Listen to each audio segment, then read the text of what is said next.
Charlottetown MP Sean Casey has heard complaints about the disastrous Phoenix pay system before, but never like this.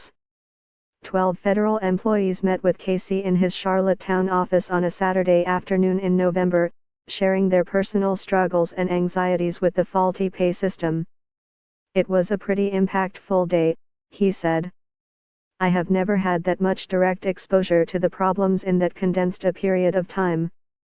The federal payroll system, introduced over a year and a half ago, has improperly paid tens of thousands of federal employees across Canada and has been under siege by unions and employees."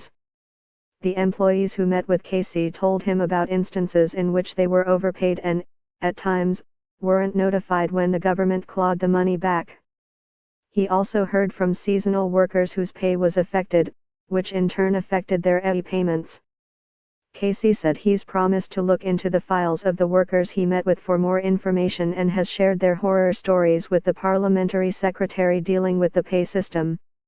"For the individual people that came into the office, each and every one of them, am making contact through a direct line into the pay center," he said. "On these things, when you make those representations to the folks at the political level, it is something they've already heard, but they need to keep hearing it on the macro level. It's a matter of saying, this has really hit hard some folks on PEI."